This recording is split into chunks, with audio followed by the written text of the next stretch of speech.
Hello, and welcome to a very special author chat at the Poison Pen. I'm John Charles, and our guest today is New York Times bestselling and Edgar-nominated Karin Slaughter, who is here to discuss her thrilling novel, Pieces of Her, as well as talk a little bit about the Netflix adaptation of that book. Welcome, Karin. Thank you. Just for the two or three people out there that might not be familiar with you and your books, can you tell us a little bit about yourself? I'm a Capricorn who likes to look at the beach, but not necessarily walk on it. I love cats.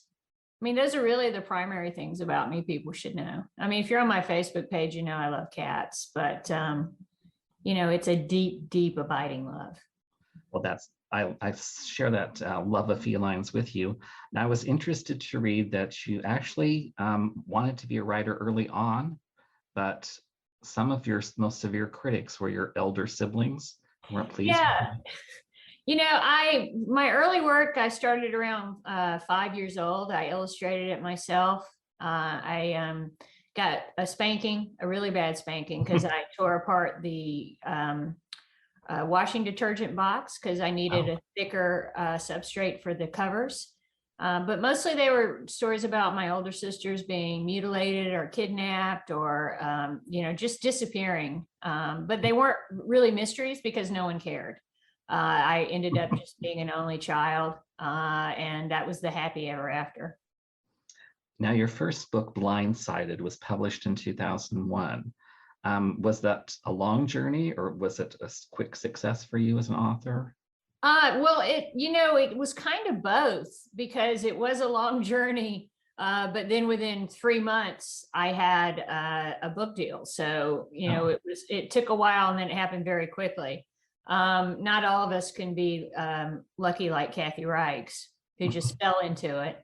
But yeah, I worked for 10 years and I wasn't one of these authors who worked on the same book for 10 years. I just figured I needed to keep writing different types and trying to find my voice and figure it out. And, those early books, I would not want anyone to see them. But, maybe something for my records. But I definitely shied away in the beginning from writing thrillers, even though that was what I read and loved, because I had this idea that thrillers were one thing when actually thrillers are many things. And, when I was published, it really was just me, Kathy, and Patsy Cornwell, who were writing what was called muscular thrillers, which was the only, they couldn't think of how to describe women writing in a visceral way. So they're like, let's compare it to a man. That's the only reference we have. And, it was really tough in the beginning because I got a lot of pushback because I do write in an unflinching way about violence against women. I write about very strong women who don't need to be saved and men who respect that. So I did get a lot of particularly older men who are all mostly dead now, saying in interviews, well, why are you writing about strong women? And I finally said, when you ask Lee Child why he's writing Reacher as such a strong man, then I'll answer your question. Very smart answer. Let's talk a little bit about Pieces of Her, which was originally published in 2018. It's about a mother and a daughter. What more can you tell us about it? Well, it has a really gripping, shocking opening. And then by the end, you find out why. I'm really bad at talking about my books. It's kind of, it has a young girl, Andrea Oliver. She's just turned 31, and she's trying to find out who she is. When I was 30, you already knew, you were expected to be out of the house and, saving for your own house and all that. And the world was designed around that, financially, especially. I wasn't saddled. Fortunately, I dropped out of college. But unlike, women in their 30s today, I wasn't saddled with tens of thousands of dollars in student debt and no really great job prospects or anything like that. So, it was a different time for me, but I wanted to write about a character who's struggling with that. And also, we all reach an age where we realize our parents had lives before us. And it's very shocking and sometimes embarrassing to find out, like my dad, he was quite the ladies' man, and he would go to discos and that sort of thing. And so I wanted to kind of play off that, because in the opening, Andrea, the young woman, finds out her mother, Laura, is a lot more complicated than she realized.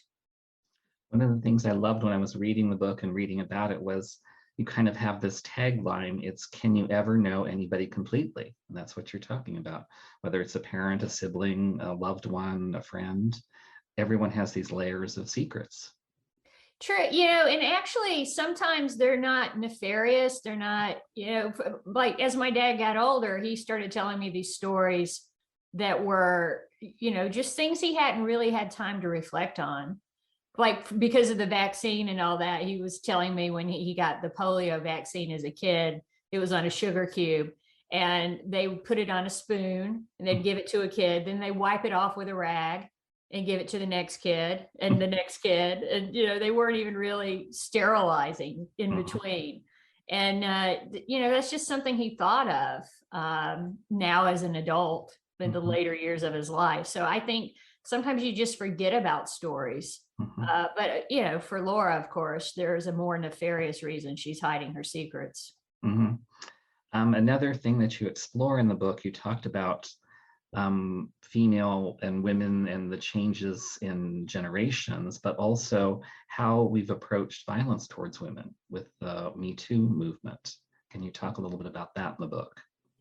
Absolutely. In the 80s, which I was a youngster in the 80s, but I still was paying attention. Women were just told to shrug things off, to put up with it. How a man felt and his feelings were much more important than a woman's feelings. So, especially if he was in a creative field, this great man syndrome. And, looking back, my God, if I had all the hours I spent in my 20s worrying what men thought about, I would be a hell of a lot further along than I am now. It's really phenomenal how much time can be wasted on that. That's one thing I love about the younger women, are just not putting up with it anymore. And men are like, wait, what? But for Laura's generation, it was just shit you put up with. And for Andy's generation, it's not. And I think that's real progress. And people worry about overcorrection, but they never worried about undercorrection in the same way. I just read recently that Andrew Yang worrying about young boys, feeling disillusioned and not having opportunity, and that more women are in college than men now. And it's like, well, where was this 20 years ago when you were worried about fewer women in college, fewer women having opportunities? My response to that is be like the guys who are successful, just evolve, right? Yeah. That's the story of evolution. Your ancestors came here on a boat. They didn't even know what this country looked like. Some of them had a choice, some of them didn't. But you got here and you survived that. And now you're upset because your manufacturing job is different than it used to be, or, absolutely fight for, a living wage and all those things. But I think people just need to be more adaptable about those things. Another, I think, theme in a lot of your books is the role geography plays in defining a character, in setting the tone for the book. Many of your earlier series were centered around a specific location, Atlanta or places in Georgia. Pieces of Her has a much more global, I guess, approach. How did that change how you looked at the characters? It was really interesting because I've never written from a Yankees perspective. And that was different for me. And actually, as I've been writing the sequel to Pieces of Her, Girl Forgotten, which is out this summer, it's interesting because it's set up north. And I've been to these locations. Obviously, as an author, I've had the great privilege of seeing every state in America except for Alaska.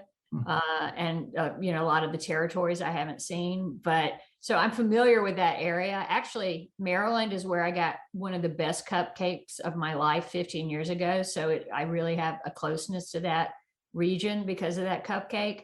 But it was just something I thought, I always write in Georgia, which I love, and different parts of Georgia, like every single state. You go up to upstate New York, you're going to find people exactly like the people you find in northern Georgia. And, everybody in the big cities is a lot more, they think a lot differently. So Maryland is exactly like every other state in the union.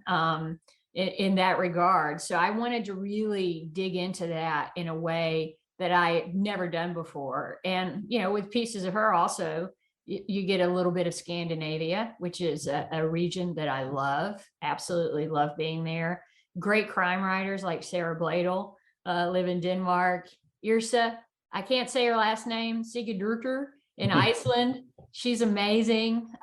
So, I just thought, hey, let me take something and write it in a different way. And also, as an author, I spend a lot of time in the back of cars being driven to bookstores and stuff like that. So I get a chance to look at the beautiful scenery of America and the diversity of it. My God. I mean, it's just so amazing. You go to Scottsdale and it's 116. Yeah. And then you go to San Francisco and at night comes and the temperature drops into the 50s. And then you go to Georgia and it's swampy. And, I love those different feels and the cultures and people and, rivalries that you find when you really dig in and write about these areas. Another thing that you said that I thought was fascinating is your approach to writing mysteries. You said it's more about who are these people. The question is not what is going to happen, but how it is going to affect the character. So do you consider yourself a character-driven author? I consider myself 50% character-driven, 50% plot-driven. Because I really believe, you can have a fantastic plot, but if no one cares about the characters, it's not going to work. And the other way around, you can have fantastic characters, but if they're not really doing a lot, or the plot doesn't make sense, or there's no mystery that drives it, then, you're just kind of not really getting 100% to where the story needs to be. Let's switch gears a little bit and talk about Pieces of Her was bought by Netflix and has been turned into an 8-episode series that debuts on March 4th. From my limited understanding, hearing different authors talk, when it comes to having his or her book turned into a big screen or small screen treatment, there's kind of a range of how they're involved. Either it's hands off or they're hands on. What was your experience with this particular production? Well, I was kind of in between because they let me be as involved as I wanted to be involved. And, they were so incredibly open about the process, which I found fascinating. I love studying new things. I love learning new things. So just how the nuts and bolts of it worked was fascinating. And Charlotte, the head writer, would send me emails and say, hey, why did you do this? Or what's this character's motivation? Or that kind of thing, which, I thought was it really showed that she was into the story. Now, Pieces of Her, I have Andy driving around in a car in several chapters, which isn't riveting on film. So of course they had to make changes, but, people think of something like this as an adaptation. It's more of an interpretation. Oh. And, I've seen episodes, I've read the scripts, all that stuff they've shared with me. And I mean, the feeling of the characters, the dynamics between them, everything is still there, which was what was most important to me. They didn't shy away from the violence. They didn't shy away from the big emotional moments. And I thought that was really great of them. The producer, Bruna Papandrea, is amazing. Netflix, they were all set up in Canada, ready to start shooting. Then the pandemic hit. And so Bruna is from Australia, Tony Collette's from Australia. They're like, let's do this in Australia. Netflix was 100% behind it. They worked very quickly to make it happen. They got all the cast over there. They really, it was such a, the pandemic is awful, obviously, but the way that they were able to navigate it so quickly was very impressive to me, because they're like, we got work to do. We got to do this. I would have loved to have seen it, but I couldn't really justify being a looky-loo to go to Australia when so many people were in lockdown and that sort of thing. And, the quarantine was 2 weeks. I would have gladly done it, but not, it is a deadly virus. I don't want to risk people's lives. No. But when they were Atlanta, I got to see it in some of the filming in Atlanta. And that was really fascinating to see. It's probably 3 minutes on screen. It took about 4 hours, but they were very generous about letting me be there and just seeing how the sausage was made. It was fascinating. That is interesting. Your first book was published a little more than 20 years ago, and you now have written 21 novels and counting. As you look back at what you've learned as a writer, what do you wish you know now that you had when you were first starting out? I wish that I'd known I was going to get older. It never, Mary Higgins Clark, a lovely lady, kind of warned me, but I didn't listen to her because we were in an event together for the Washington Post. And, this was, I think, my second or third book. So I had 5 people in my line and she had the other 495 in her line. And, just stacks and stacks of books that people were bringing to get signed. And she was always, always generous with everybody, whether you were a fan or another author or the person bringing her a glass of water. She's just a total professional. Yeah. And, I said to her when I was leaving, well, first she was like pulling money out of her wallet saying she wanted to buy one of my books. I'm like, you're Mary Higgins Clark. I think I can send you a book, right? But I said, wow, I can't believe all these books. I'm really, kind of envious. And she said, well, the downside is you have to get older. And that has really borne out in my life. I did have to get older. So I would tell myself to take that a little more seriously. And maybe when I'm writing, get up and walk around a little bit instead of sitting for 18 hours because it's just kind of grueling on your body.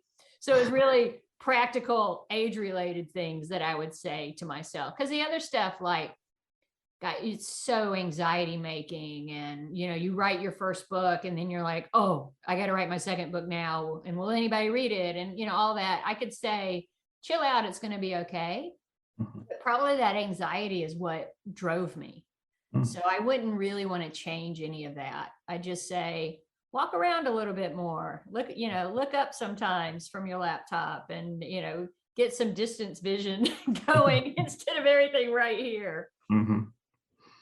Well, we're almost out of time. So before we run out, can you talk a little bit about what's coming? Can you tell us about your book this summer? Yeah, so it's Girl Forgotten, and it has Andrea, who's done a lot of growing up and is doing new things. I got to talk to a lot of United States Marshals about Andrea's new job. That was fascinating. I mean, what an amazing job. But really at its core, it's about a young girl named Emily Vaughn and something horrible that happens to her. And of course, this being a book, the past ties into the present and all that kind of fun stuff. But I will say somebody dies in the beginning and by the end who did it. Now, if readers want to learn more about you and your books, I know you mentioned you're on Facebook. What social media platforms can they find you on? Instagram. I'm not sure about TikTok. I just, I can't take that plunge, but mostly I'm on Facebook and Instagram, a little bit of Twitter. Not as much as I'd like to be, but I do have to write books. And obviously, if you want to see more of my cats, you can certainly see them all over there. But I also have a website, karinslaughter.com, Karin with an I. Well, that was a very quick 20 minutes. I want to thank Karin Slaughter for joining us at the Poison Pen virtually to talk about Pieces of Her, which will be coming soon to you on the small screen via Netflix on March 4th. Thank you, Karin. Thank you. And thank you for tuning in to another virtual author chat at the Poison Pen bookstore. Thank you, Karin. That was lovely. Yeah. So this is embargoed until the 4th? That's my understanding. Okay. Cool. Heidi told me to confirm. Yes. I'll tell them to keep it on ice, and at that point, they usually turn it into a podcast version. I don't know the technical terms because I'm like the Luddite on the staff, but yeah. We can send you the link and that they'll post it to our website and library and all that other stuff. Okay, cool. Thank you very much. Thank you. And in case I lose you when I start clicking buttons, I do appreciate you taking time. I love the book. Oh, thank you. Amazing writer. Thank you. You're not just a good person because you love cats. You're a good writer too. I appreciate that. Thank you, Karin. Thank you. Bye-bye. Hello. We hope you're enjoying our programs and podcasts with authors. We'd like to expand them, and your help would be appreciated. Please make a donation at poisonedpenfoundation.org. 100% of the proceeds will go to help connect authors with readers in this difficult time. Thank you.